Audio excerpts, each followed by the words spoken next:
você trouxe sua Bíblia, abra gentilmente em Apocalipse, no capítulo 21, e nós vamos ler o verso 1. Apocalipse, capítulo 21, o verso 1.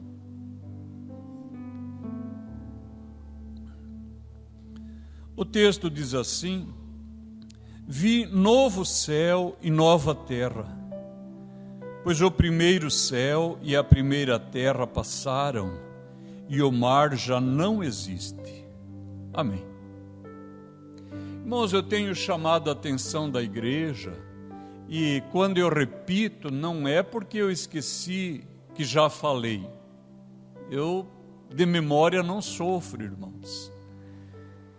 É de propósito, para repisar o mesmo caminho, para fixar, para o crente estar ancorado na palavra, para reforçar a memória.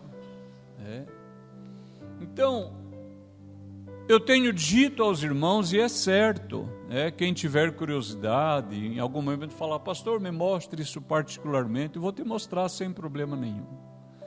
O Novo Testamento ele foi escrito no grego koiné, é o grego daquela faixa de tempo, porque a língua ela é um fenômeno dinâmico.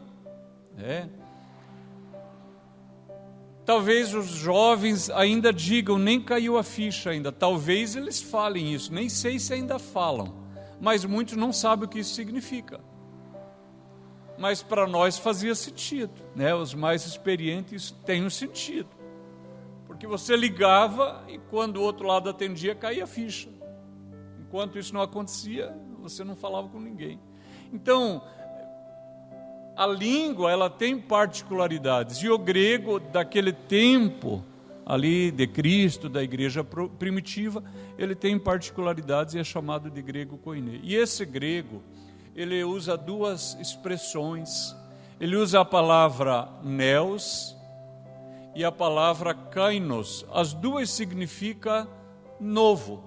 As duas são um adjetivo que significam novo, mas elas são aplicadas de maneiras diferentes. Neos é aplicado quando a coisa nova é nova no sentido cronológico, porque é fresco, é recém-criado, recém-trazido à existência.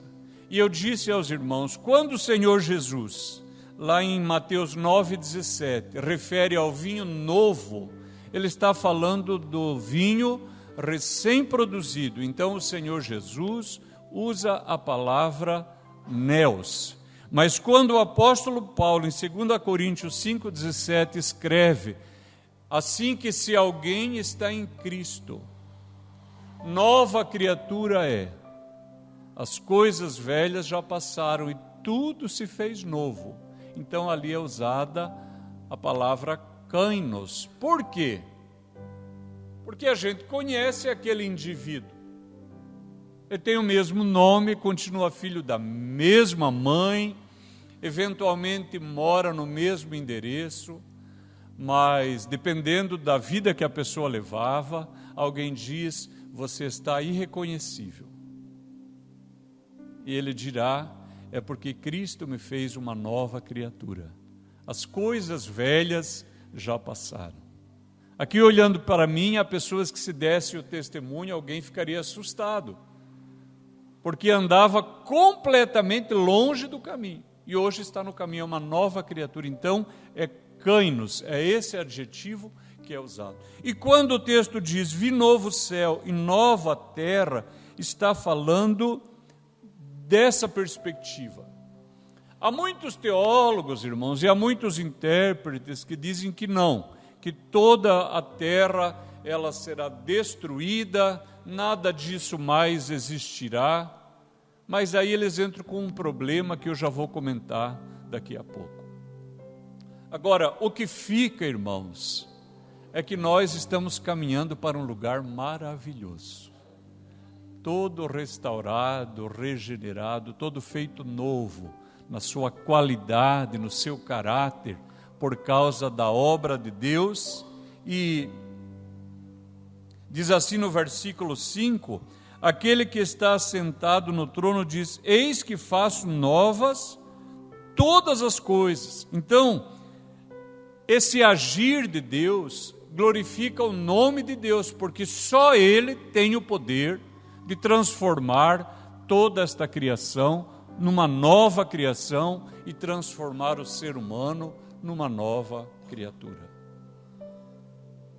Eu vejo o testemunho de meu pai. Meu pai era um homem violento, um homem brigão, andava armado com um punhal, com arma de fogo. E esse era meu pai. E ele sabia que ele era um homem mau. Tanto que quando eles se conheceram, ele e minha mãe, ele disse para minha mãe: Claudete, eu não presto. Eu posso tentar mudar. Ele mesmo sabia, eu não presto. E mesmo tendo sido criado na igreja, lá na adolescência ele desviou-se. E é nessa condição de desviado que ele e minha mãe se conheceram. E um dia, quando ele estava em casa, 6 meses talvez de casados, quando chegou a noite, ele ouviu o barulho do alto-falante da igreja, lá em cima do morro. E ele disse para minha mãe: Claudete, hoje eu vou na igreja dos crentes. Ela fez assim, nunca dizia onde é que ia. Agora vai na igreja, avisa que vai na igreja. Ela nem falou, só fez, deu de ombros. E ele foi. E sentou lá atrás. E o pastor Agnello está ministrando a palavra de Deus. E ele diz, na sua pregação, a palavra revelada: moço, há um abismo diante de ti. Mas Cristo é a única esperança. Se você o aceita. Ele contava que quando ele viu, ele já estava aqui na frente, não ajoelhado, deitado no chão, completamente rendido. Tornou-se uma pessoa querida, um pastor, um homem de Deus. Muitas pessoas conheceram a Cristo por causa dele. Então vejam, ele é uma nova criatura, é Kainos, e é assim que o novo céu e a nova terra serão restaurados, regenerados. E o final do versículo 1 diz: o mar já não existe. Queridos irmãos, aqui no Apocalipse nós encontramos várias vezes a palavra mar. Abra no capítulo 4, o versículo 6. Capítulo 4, versículo 6 diz assim: adiante do trono, um como que mar de vidro, semelhante ao cristal. E também no meio do trono e à volta do trono, 4 seres viventes, cheios de olhos por diante e por trás. Olhe só, diante do trono, um como que mar de vidro. Ou seja, ele está falando de uma realidade desconhecida, que ele não tem categorias humanas para descrever. Ele não disse que é um mar, ele falou, como que um mar? Então aqui a palavra mar, ela é aplicada nesse sentido. Depois ela vai ser aplicada assim também uma outra vez em 15:2, mas nós não vamos ler. No capítulo 5, no versículo 13 diz assim: então ouvi que toda criatura que há no céu e sobre a terra, debaixo da terra e sobre o mar, e tudo o que neles há, estava dizendo: aquele que está sentado no trono e ao Cordeiro, seja o louvor e a honra e a glória e o domínio pelo século dos séculos. Agora aqui é o mar físico, é o mar literal que nós conhecemos. Muitos de nós já fomos ao mar. E ainda no capítulo 13,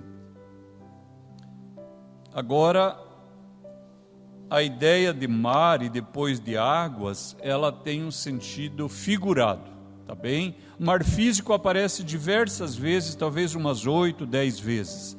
Mas falando sobre mar no sentido figurado, nós temos no capítulo 13, o versículo 1 diz assim: vi emergir do mar uma besta que tinha 10 chifres e 7 cabeças, e sobre os chifres 10 diademas, e sobre as cabeças nomes de blasfêmia. Agora no capítulo 17, o versículo 1 diz assim, 17, verso 1. Veio um dos 7 anjos que tem as 7 taças e falou comigo, dizendo: vem mostrar-te-ei o julgamento da grande meretriz, que se acha sentada sobre muitas águas. E no versículo 15, falou-me ainda: as águas que viste, onde a meretriz está assentada, são povos, multidões e nações e línguas. Então vejam, mar é usado para representar uma realidade desconhecida. Ele não tinha as categorias apropriadas para descrever. Esse é um caso. O outro é o mar físico. São os 3 casos que eu encontrei em Apocalipse. E o terceiro é mar referindo a povos. Agora vejam, queridos irmãos, no capítulo 21, versículo 1, diz que o mar já não existe. Irmãos, se a primeira terra passou no sentido de que ela foi extinta, não precisa dizer que o mar não existe. Os irmãos compreenderam o argumento? Porque a terra está no mar. Ora, se a terra fosse extinta, no sentido do seu sumiço, do seu total desaparecimento, não precisaria dizer que o mar já não existe. Amém, queridos? Todo mundo compreendeu o argumento? Depois, diz assim no versículo 2: vi também a cidade santa, a nova Jerusalém, que descia do céu da parte de Deus, ataviada como noiva, adornada para o seu esposo. Amém. Quando a gente pensa na nova Jerusalém, que diz a cidade santa, a nova Jerusalém, que descia do céu da parte de Deus, a gente pensa na nossa cidade, que é o que nós conhecemos, onde tem prédios, tem ruas, tem praças, tem muros. E quando a gente lê a Escritura, fala também dessa cidade celestial, onde tem casas, tem edifícios, tem ruas, tem muros, tem praças. O Senhor Jesus disse que nesse lugar a cidade é toda de ouro, e os muros são de jaspe. Uma tradução diz que os muros são de cristal. Você consegue imaginar uma lindeza dessa? É um lugar maravilhoso, um lugar inteiramente belo, onde nós vamos nos sentir extremamente felizes. Irmãos, eu tive uma experiência mundana que me deixou muito feliz e eu não esperava aquilo. Nós estávamos em São Paulo, no Play Center, quando éramos jovens, e fomos andar num trenzinho lá, não sei como era o nome do brinquedo, e subitamente entramos numa sala onde tinha coelhos gigantes comendo chocolate. Olha que coisa mais infantil. Mas, irmãos, aquilo me deu tanta alegria, porque parecia assim, agora, olhando no momento, eu não entendi o que era. Havia muita pureza, muita inocência, a ausência de maldade, era só coelhinho comendo chocolate. Pode uma coisa assim deixar um jovem tão feliz? E eu lembro até hoje dessa experiência. Mas, irmãos, Play Center já está velho, já está antigo. Agora imagine essa cidade maravilhosa, que o apóstolo disse que aquilo que o olho não viu, que o ouvido não ouviu, que não subiu ao coração do homem. É isso que Deus preparou para aqueles que o amam. Irmãos, pode ter certeza, se você já teve algum momento especial de felicidade, se prepare. Há uma felicidade maravilhosa nos esperando na glória com Cristo Jesus. Agora vejam, irmãos, a nossa compreensão dessa cidade, ela não deveria ficar limitada às construções, às vias, aos edifícios. Por quê, irmãos? Dentro da igreja é comum a gente ouvir a expressão a Shekinah de Deus, não é isso? Desceu a Shekinah de Deus. E todos nós sabemos que a Shekinah, ela remete à glória de Deus, à presença gloriosa de Deus. Mas essa palavra Shekinah, ela de fato, ela não está nas Escrituras. Ela foi cunhada dentro do judaísmo, quando eles queriam reportar essa presença gloriosa de Jeová. A palavra original, irmãos, é Shakhan, que significa habitar. A mente aqui, irmãos, os irmãos estão entendendo? A palavra Shekinah, ela deriva de uma anterior que é Shakhan, que significa habitar. Então, abra a sua Bíblia em Êxodo, capítulo 14. Segundo livro da Bíblia, Êxodo 14, o versículo 19.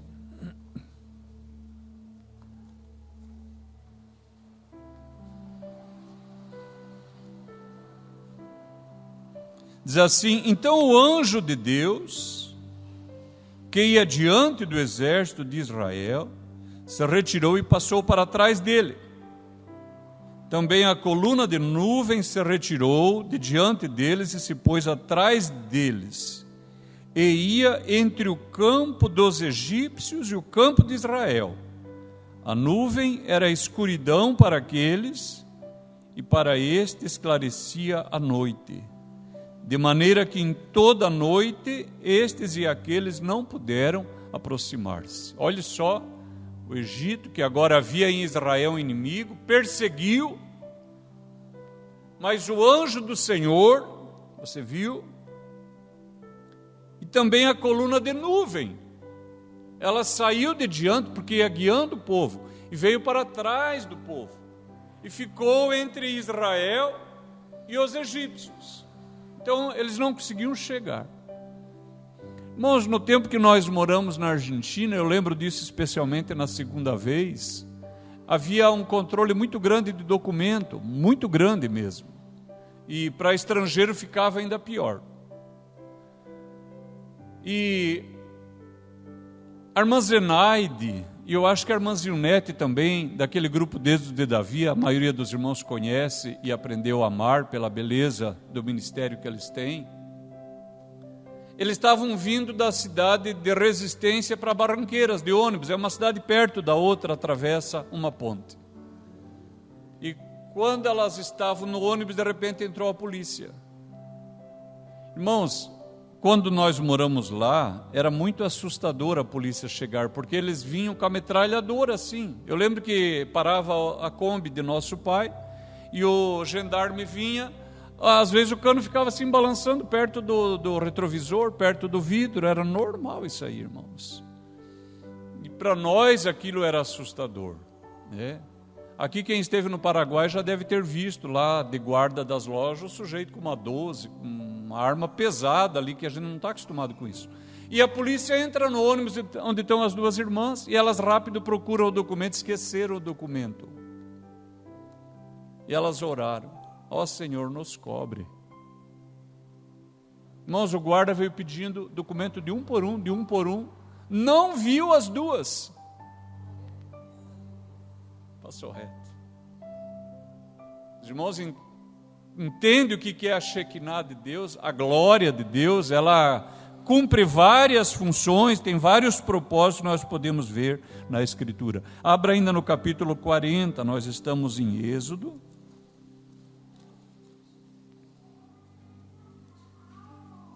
Diz assim o versículo 35.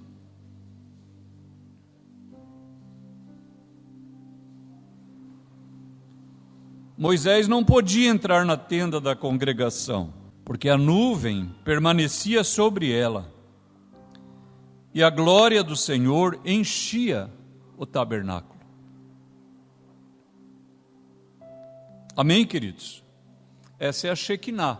Nós poderíamos ler muitas referências bíblicas. A palavra de Deus diz que de noite era uma coluna ou uma nuvem de fogo para iluminar o arraial, o acampamento do povo do Senhor. E de dia uma nuvem para fazer sombra para Israel. Mas eles sabiam que aquilo não era uma sombra normal, porque quando a nuvem parava, eles paravam, todo mundo parava, não tinha mais o que fazer, parava, aí ficava de dia e de noite a nuvem parada, de dia fazendo sombra, de noite pegando fogo e resplandecendo.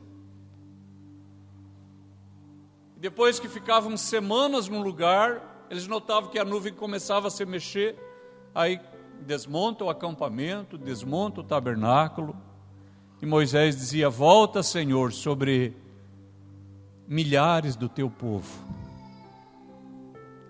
Eles sentiam a presença real, poderosa, diária de Deus, e eles sabiam que Deus estava sobre eles. Essa é a Shekinah de Deus. Quando você estuda a Arca da Lei, um baú feito de madeira, todo revestido de ouro, e sobre ele estão 2 querubins também feitos de ouro. Você pode comparar vários textos, você verá que quando Moisés vinha sobre este lugar, uma nuvem de glória resplandecia entre os querubins, e a Escritura diz que Deus falava com Moisés a partir daquele lugar. Essa é a Shekinah de Deus. Aleluia. Agora, vejam, queridos irmãos, em Êxodo, no capítulo 25, olha o que o texto diz: e me farão um santuário, Êxodo 25, verso 8, e me farão um santuário, e habitarei no meio deles. Me farão um santuário, e eu habitarei no meio deles. Guardem isso, irmãos. A palavra aqui é Shachan.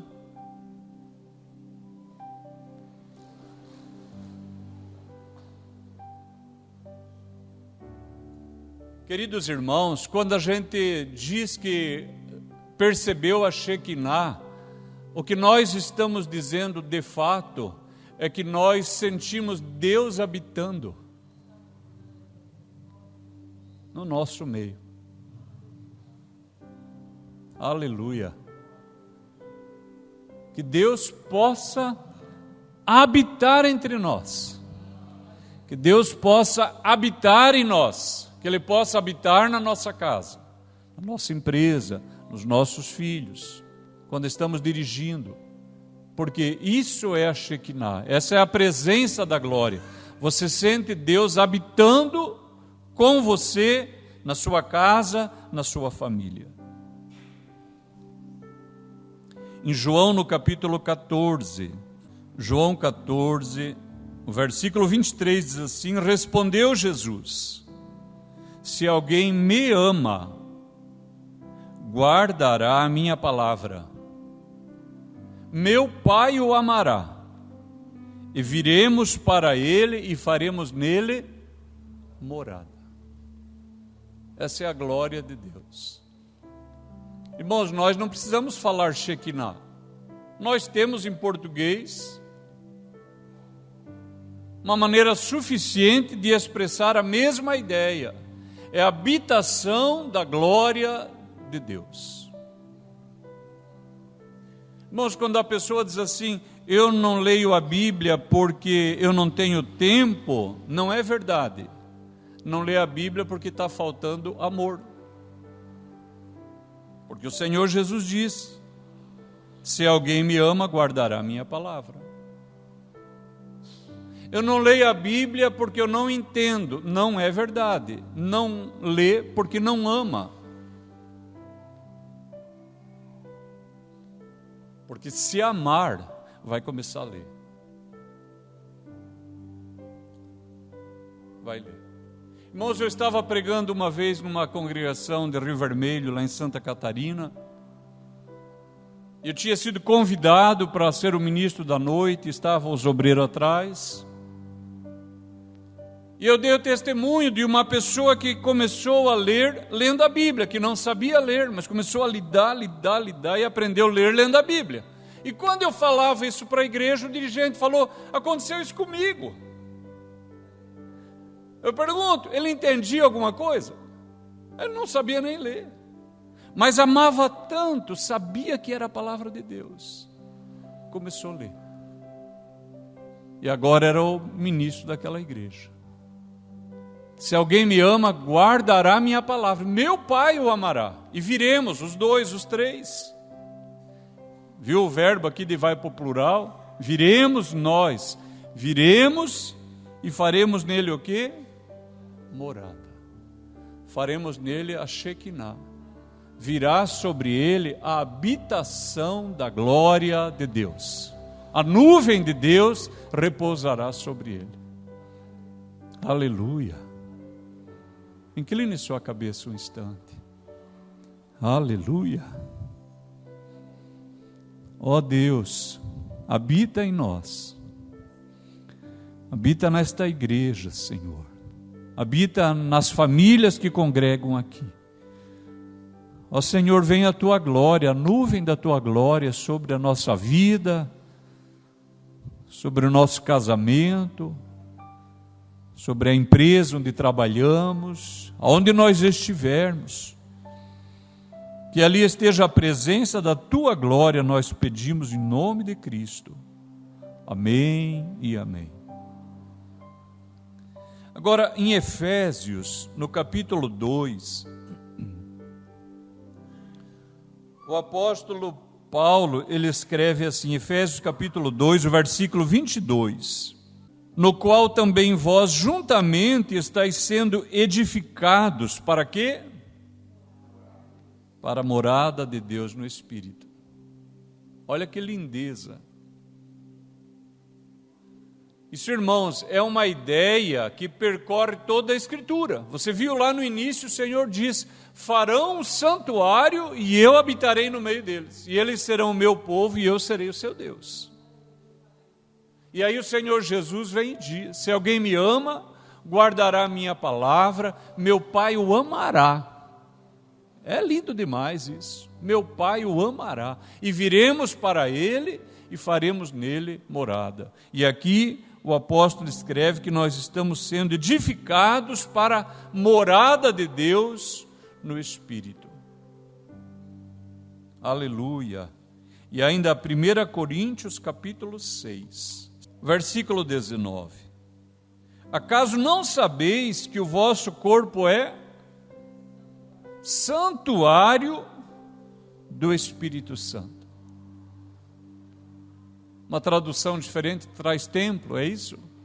Alguns estão dizendo que sim, que a sua Bíblia traz templo. Então, você é templo do Espírito Santo, santuário do Espírito Santo. O Senhor tinha dito: me farão um santuário e eu habitarei no meio deles. E agora diz: vocês não sabem que vocês são santuário do Espírito Santo? Então nós já somos. Então Deus já habita conosco. Mas, irmãos, é uma tensão entre o agora e o ainda não. Porque nós somos morada de Deus, mas ainda não vivemos essa plenitude. Nós temos as limitações, as tensões do tempo presente, as tentações, as paixões, os pecados, as lutas, os momentos de dúvida. Mas nós estamos caminhando para um dia, irmãos, que nós seremos a cidade de Deus, a nova Jerusalém. Agora os irmãos estão entendendo com mais amplidão o que quer dizer a noiva do Cordeiro é também a cidade santa. Nós seremos de fato e de direito a habitação de Deus. Aleluia! Sem barreira, sem limite, sem consciência pesada, sem culpa, sem medo, porque o perfeito amor lança fora todo medo. Estaremos maravilhados, irmãos, imensamente felizes. Aleluia! Nosso coração se alegrará sobremaneira. Nós diremos: eu cheguei, eu cheguei. Agora já sou habitação de Deus, morada de Deus. Eu moro com Deus e Ele mora entre nós, mora no meio de nós e mora em nós. Aleluia! Olha o que diz João capítulo 14, o versículo 3, diz assim, aleluia: e quando eu for e vos preparar lugar, voltarei e vos receberei para mim mesmo, para que onde eu estou estejais vós também. Aqui agora é o Senhor Jesus declarando essa verdade que já vem desde o início da revelação. E quando eu for e vos preparar lugar, eu voltarei outra vez e vos levarei para mim mesmo. Irmão, a igreja precisa prestar atenção na conclusão desse versículo. Qual o motivo do Senhor nos levar para si? Está escrito aqui: para que onde eu estou, estejais vós também. Irmãos, às vezes o crente em depressão fala: vem Senhor Jesus. Não é por causa de Jesus, é por causa da depressão. O crente está endividado: se o Senhor voltasse agora. Não tem nada a ver com estar com Cristo. Tem a ver com livrar-se de um problema. Pessoa doente, pessoa dentro de uma crise. Se Jesus voltasse agora. É uma visão utilitarista do Senhor. Mas o Senhor diz qual que é o motivo. É para que onde eu estou, vocês estejam. Por quê? Porque, irmãos, para vencer a doença, Ele deixou poder para a igreja. Amém, queridos? É o que a Escritura diz: imporão as mãos sobre os enfermos e os curarão. Sobre a dívida, o Senhor opera milagre na vida financeira? Opera, irmãos. Esses dias eu discordei de novo de alguém lá na internet. Parece que eu não sou um lugar comum. A pessoa publicou lá um flyer, ele expõe a foto de alguém importante para dar credibilidade, mas talvez nem é a pessoa que disse aquilo. Falou assim: nós precisamos que Deus nos dê saúde, nós não devemos orar para Deus pedindo dinheiro, porque dinheiro a gente trabalha e ganha. Eu escrevi embaixo: eu já pedi dinheiro para Deus e Deus deu. É isso, irmãos. Me permita contar de novo. A Sarinha fez 18 anos. E lá em casa nós temos um costume de quem faz aniversário ganha café na cama. Se os dias são de vacas gordas, o café é gordo. Se são dias de vacas magras, o café é magro, mas não perde. Sabe, a pessoa nota que ela está inclusa, que ela pertence à família. E todo mundo é assim, lá em casa. No aniversário dela, nós fomos lá com um pirizinho, um bolinho, uma velhinha em cima, de manhã cedo. Todos levantam, vão lá, cantam parabéns, acorda todo mundo. E aí, entre as coisas, tinha um presentinho assim. E eu acho que ela pensou que era algum brinco, uma pulseirinha, alguma coisa, mas não era. Estava escrito assim: vale uma carteira de motorista. E daí bem pequeno embaixo: quando o papai puder pagar. E o tempo foi passando e eu não podia pagar. Eu não conseguia pagar. Não tinha o dinheiro. E já estava chegando outros aniversários e eu não tinha dado aquele presente ainda. E eu orei para Deus pedindo o quê? Dinheiro. Irmãos, é porque às vezes a pessoa não percebe que dinheiro é um recurso. Como você ora para ter um carro, uma casa, saúde, tantas... Isso são tudo recursos, são ferramentas. E hoje você paga quase tudo. Então o dinheiro é um recurso muito importante como outros. E eu orei e falei, Senhor, eu prometi a carteira, mas eu não tenho esse dinheiro, e eu sou pastor, se eu fizer hora extra, se não fizer, não muda nada. Não é verdade? Mas o Senhor pode operar um milagre. O Senhor. Que eu não fique envergonhado com a minha filha, opera um milagre. Naqueles dias já, não sei se no outro dia, mas foi na mesma semana, foi rápido, para saber que era Deus agindo. Uma irmã me ligou, da Holanda. Irmão, eu quero mandar uma oferta para o irmão. Eu falei, sou eu mesmo, irmã. É eu. Qual que é seu CPF? Dei os dados. Ela falou, vou mandar pela Western Union. Eu falei, amém, querida. Irmãos, a carteira custava na época 1.350. Ela mandou um dinheiro lá em dólar, quando traduziu deu 1.351. A pastora sacou e ela pagou. Irmãos, para Deus todas as coisas são possíveis. Sabe, se está um problema lá na empresa, um problema no casamento, algo na sua vida acadêmica, no seu namoro, mas nós precisamos orar, nós precisamos crer, ter fé. Então, nessa circunstância, às vezes o crente fala, se Jesus viesse agora. Não, irmãos, a volta do Senhor não tem esse propósito. Então, olha o que diz a Escritura, irmãos. Lucas capítulo 10.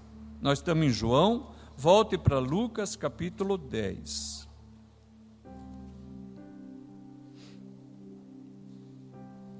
Versículo 19, nós vamos ler o 19 e o 20. Lucas capítulo 10. Versículo 19. Eis aí vos dei autoridade para pisar de serpentes e escorpiões, e sobre todo o poder do inimigo, e nada, absolutamente vos causará dano. Não obstante, alegrai-vos, não porque os espíritos se vos submetem, e sim porque o vosso nome está arrolado nos céus. Olha, em primeiro lugar, o Senhor deu poder contra a batalha espiritual. Irmão, acha que muitas vezes não é Satanás tentando você? Atrapalhando o seu dia, criando uma situação, acha que ele não está ali lutando? Irmãos, eu vou compartilhar aqui algo, não tome isso para si, eu estou falando o que aconteceu comigo. O que aconteceu comigo. Quando eu trabalhava na eletrônica, um dia caiu uma peça no chão, e eu saí lá procurando lá por baixo da mesa, e quando estava procurando, o Espírito Santo falou claro, Enéas, há um demônio agora rindo de você. E eu levantei. E não procurei a peça. E peguei outra. E a Oriana conhece, eu não saio procurando coisa nunca mais. E aqui quem andou desviado, você lembra disso? Você falava assim, ô São Longuinho, me ajude a achar que eu dou 3 pulinhos. Acho que o diabo não fica rindo desses cristãos tolos? Hoje, irmão, se às vezes eu perco algo, não consigo achar, eu falo, Senhor, o Senhor viu onde está, o Senhor viu. Não é São Longuinho, não é demônio, diabinho, nada disso aí. O Senhor viu. A Escritura diz, o Senhor Jesus, eu vos dou poder sobre serpentes e escorpiões. Então, Ele dá poder contra o inimigo. Que mais? Abre lá Isaías 43. Toda a igreja gosta desse texto. O Senhor vai fazer uma promessa para Israel. Diz assim Isaías 43, versículo 1. Nós vamos ler versículos 1 e 2. Mas agora, assim diz o Senhor que te criou, ó Jacó, e que te formou, ó Israel. Não temas, porque eu te remi. Chamei-te pelo teu nome, tu és meu. Quando passares pelas águas, eu serei contigo. Quando pelos rios, eles não te submergirão. Quando passares pelo fogo, não te queimarás, nem a chama arderá em ti. E ainda Marcos 16, versículo 17. Olha que agora o Senhor Jesus faz a mesma promessa para a igreja, com algumas variações, mas contém a mesma substância. Diz assim, Marcos 16, versículo 17. Estes sinais hão de acompanhar aqueles que creem, ou seguirão os que creem. Em meu nome expulsarão demônios, falarão novas línguas, pegarão em serpentes, e se beber coisa mortífera não lhes fará dano algum, e imporão as mãos sobre os enfermos e os curarão. A igreja está compreendendo? A volta de Jesus, ela não tem como objetivo primeiro livrar o crente de uma situação. Para esse problema, para aquela luta, o Senhor vai dar revelação, vai dar sabedoria, vai dar autoridade contra o demônio, vai dar poder contra a enfermidade, o Senhor vai dar ideias criativas, o Senhor vai renovar a força. Porque às vezes nós estamos em momentos da nossa vida, parece que esgotados, exauridos, desanimados. O Senhor volta a animar você, levanta você, fortalece você. Aleluia, aleluia. Amém, queridos? Qual que é o propósito da volta de Cristo? Ele disse, para que onde eu estiver vocês estejam. Não é o que Jesus pode fazer, é quem Ele é. Não é o que eu posso esperar dEle, é que eu espero Ele. Eu não olho através dEle, eu olho para Ele. Ele é maravilhoso. A presença dEle é suficiente. A presença dEle nos fará descansar.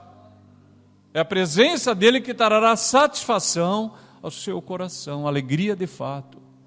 Prazer de fato, aleluia. Quando nós o conhecermos como Ele é, nós nunca mais desejaremos ir para o mundo.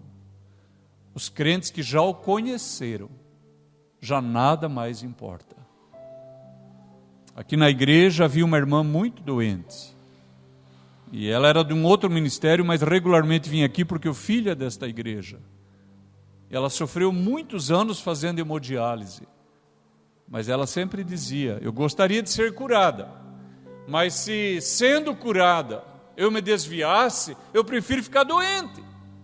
Por quê? Porque Jesus é melhor do que a saúde. O crente de fato, ele está orando para prosperar, mas se não prosperar, ele vai continuar servindo a Jesus, porque Jesus é melhor do que ouro, prata, todas essas riquezas. Aleluia. Irmãos, e veja que interessante, o Senhor não nos ama pelo que podemos fazer, irmãos. O que nós poderíamos dar para Deus? O que é que nós daríamos para Ele, que Ele primeiro não nos tenha dado? E ainda assim, apesar de nós ser quem nós somos, fazer o que fazemos, pensar o que pensamos, Ele diz, eu quero estar com vocês. Na verdade, eu quero que vocês venham morar comigo, para que onde eu estiver, estejais vós também. Aleluia. Que Deus abençoe a sua igreja, irmãos. Volte uma última vez para Apocalipse 21. Diz assim o versículo 3. Então ouvi grande voz vinda do trono dizendo, Eis o tabernáculo de Deus com os homens. Deus habitará com eles. Eles serão povos de Deus. E Deus mesmo estará com eles. E lhes enxugará dos olhos toda lágrima. A morte já não existirá. Já não haverá luto, nem pranto, nem dor. Porque as primeiras coisas passaram. Amém. Repito, queridos, o arrebatamento da igreja não é para nos livrar de qualquer situação, mas isso é um efeito colateral positivo.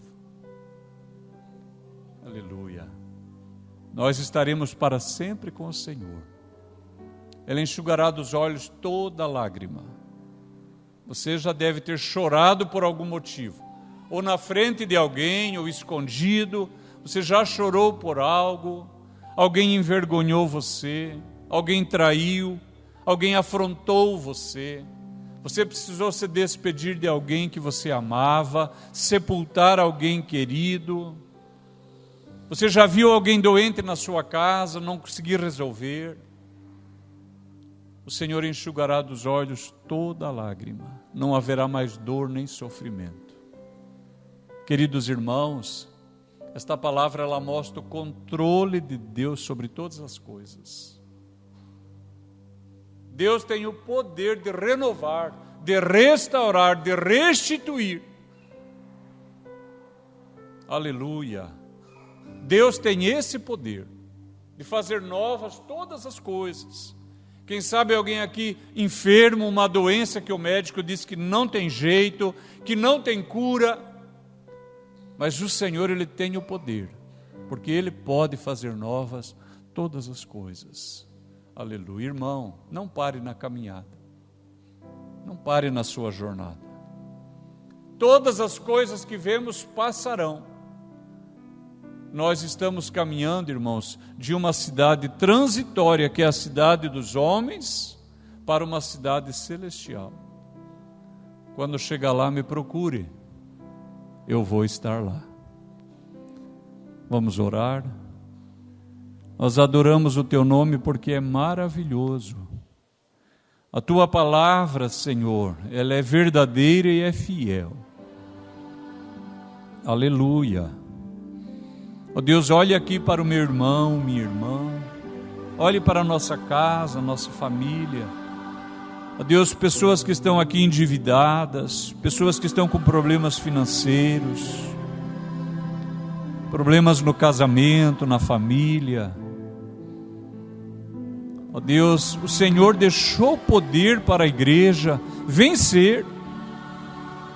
O Senhor libera agora, Senhor, da Tua presença, da Tua glória, da nuvem de glória do Senhor, libera sobre este povo, desfazendo a enfermidade, curando, Senhor, perfeitamente o irmão, a irmã, os filhos.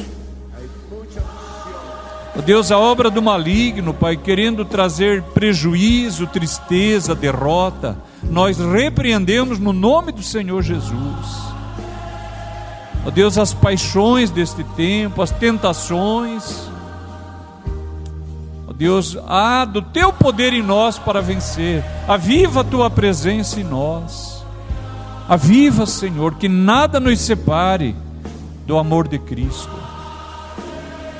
Abençoe a igreja que ouviu a palavra, Senhor, e abençoe aqueles que ainda ouvirão pela internet. Nós pedimos esta bênção, ó Deus, para o meu bem, para o bem da igreja, e para a glória e o louvor de Cristo Jesus, desde agora e para sempre. Amém e amém. Graças a Deus. Deus os abençoe, querido, com esta palavra. Que o Senhor vos fortaleça, alimente, edifique.